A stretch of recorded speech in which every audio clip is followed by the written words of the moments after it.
Hey guys, what is up? It is me, Pagey, here once again with another video, I guess, on Arrow season, well, just Arrow in general, The Flash in general, just all of it, because it's some stuff on Crisis on Infinite Earths. So the Elseworlds crossover has come and gone, but will still be on our minds for quite a large portion of this year, due to the fact that the big epic event from the comics, that being Crisis on Infinite Earths, was teased right at the end of the Elseworlds crossover's ending, if that makes sense.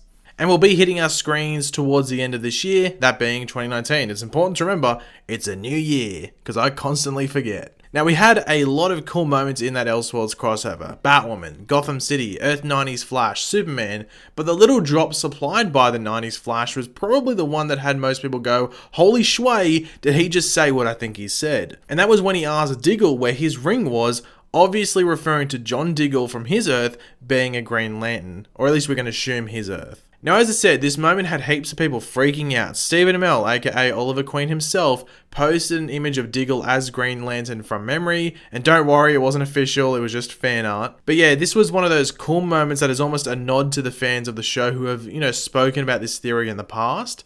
But I must say, the whole Diggle being a Green Lantern theory was sort of dead, like not many had talked about it for a few seasons. But the Elseworlds crossover brought it all the way back. Now, Diggle himself, that being David Ramsey, was the director for this week's upcoming episode of Arrow, so due to that, he is doing some interviews and all of that. And of course, he was asked about this whole Green Lantern situation, and this is what he had to say. We've been talking about that ring since season 1. I always loved the idea of being able to jump into the John Stewart mythos. But I also love the idea that we were creating something that didn't exist before. John Diggle never existed before. We created this character, Spartan, that never existed in the comics or in any other universe, and now it's part of the comics. So that was always something and continues to be something I'm really proud of. But who can resist playing the Green Lantern? So yeah, was I excited when I saw that? Without a doubt. Will it ever happen? Who knows? I don't have the answer to that. It's way above my pay grade. But it's something I would love to do. Even without Green Lantern, I think that John Diggle, Oliver Queen, and Felicity Smoke work. If John Stewart fits within that realm some type of way or another, great. If not, I couldn't have picked a better role to have played in my life. So the fact that this was all acknowledged and talked about is, a gift in itself. But obviously David was never going to be like, oh yeah, it's 100% happening, friends, but get ready for me to fly with some green CGI glow around me in next season's crossover. I mean, that's unrealistic and just silly. But I would like to think that the writers, to put in a term most people would understand, I would like to think the writers wouldn't blue ball its viewers. There hasn't been that many big things that have been teased that we haven't received in the Arrowverse. Sure, in some cases we have to wait a while, like Barry's Flash Ring or the Crisis event itself. But most things do eventually get delivered to viewers, even like Oliver's goatee in the prison stuff earlier this season. Not 100% accurate, but still a, beard goatee sort of thing. Now, the Arrow showrunner, that being Beth Schwartz, did have this to say about the whole Green Lantern reference in the Elseworlds crossover. No, we were all really excited about that fun nod, but I'm not sure what's to come of that really. With her as well as the showrunner for The Flash, that being Todd Helbing, saying that Green Lantern Diggle had not yet been written into the crossover, but once again, similar to what I had to say about David Ramsey's comments on the situation, they aren't just going to confirm all of this, are they? If anything, in the Crisis on Infinite Earths crossover later this year, the whole Green Lantern thing will just be a massive surprise. If it happens, he will just fly in randomly. If he was in the event, I doubt we would see him in the trailers or anything like that.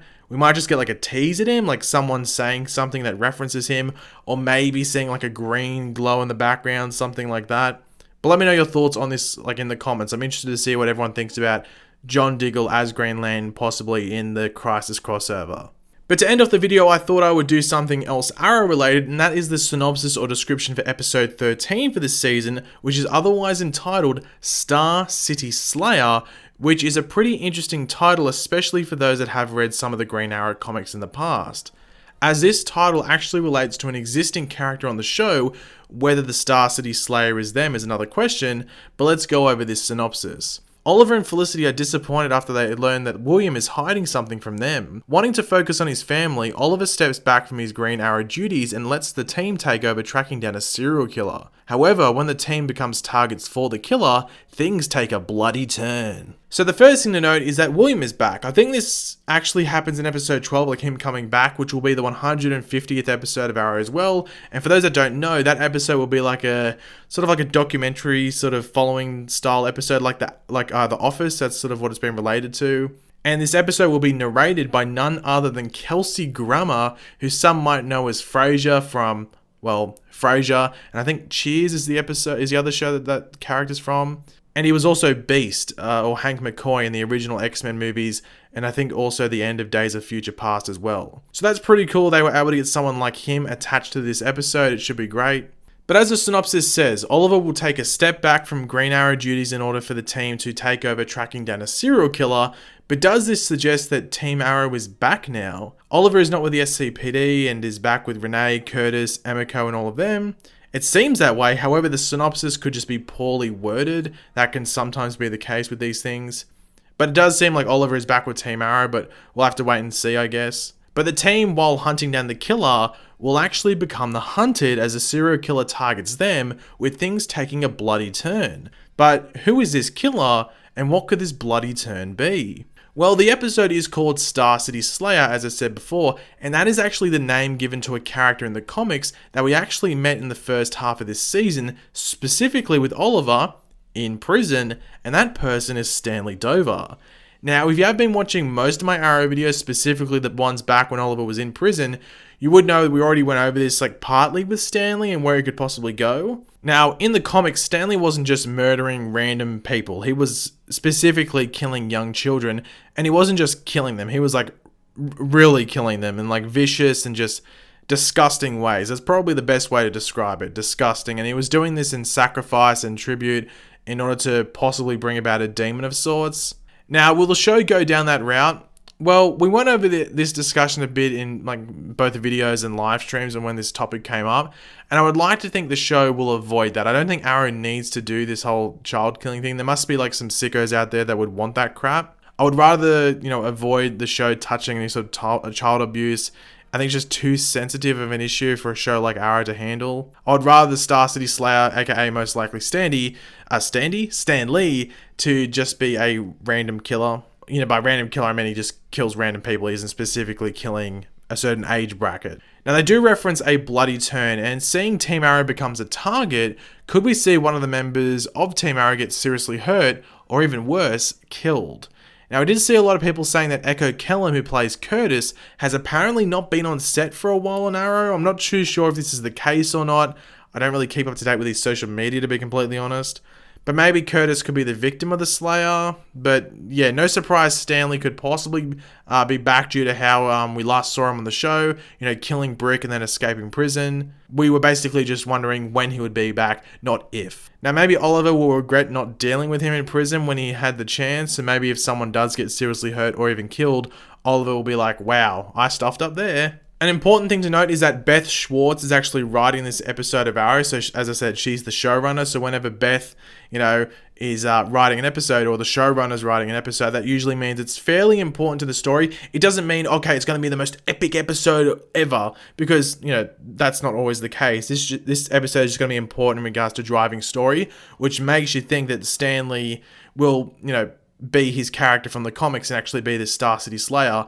It's going to be interesting to see if they keep him hidden for this episode, or if we just get it off straight off the bat that we know Stanley is this Star City Slayer, and maybe it's Team Arrow that has to find out, or whether we're going along with Team Arrow's journey throughout the episode, trying to figure out who it is, and that's a big reveal at the end or something like, yo, it's your cell, or not your cellmate because they weren't in the same cells, but it's your neighbor from cell block, whatever we were in, and I'm back to kill. So it should be a pretty damn interesting episode. Another thing to just bring up as well is that there is going to be a new character introduced in the 150th episode. Now, if I had to give my predictions, I would probably say it's going to be this Dante character, because Beth Schwartz did say it's a very important character for this season that we haven't met yet. So, if she said if she didn't include the we haven't met them yet part, you could say that maybe it's Stanley because he's important to it, but she did specify that it's someone that we haven't met yet that is very important to this season, and we are first going to meet them in episode 12.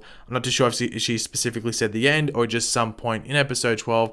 I'm going to have to say it's this Dante character or the person going by the alias of Dante, just because it seems like he's going to be the big threat for this season. However, it could be someone else completely random. It could be someone in the future storyline that is really relevant there. But seeing that episode 12 is that 150th episode, it's that whole documentary style that I was talking about before. You'd have to think it's someone in present day, because I don't know if there'd actually be any future stuff in the 150th episode. I don't think it would work with the style of that episode, so I'd have to say it's someone in present day. But let me know who you might think that might be, if that's English. But thanks for watching, guys. Hopefully you enjoyed the video. If you did, it'd be awesome if you could drop a like on the video to show support. Let me know in the comments section down below your various opinions on what we went over in this video. What are your thoughts on the whole John Diggle Green Lantern thing?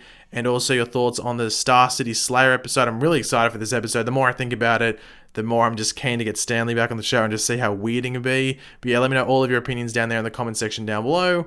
And of course, if you are new to the channel, make sure to subscribe. I'll catch you later, guys. Goodbye.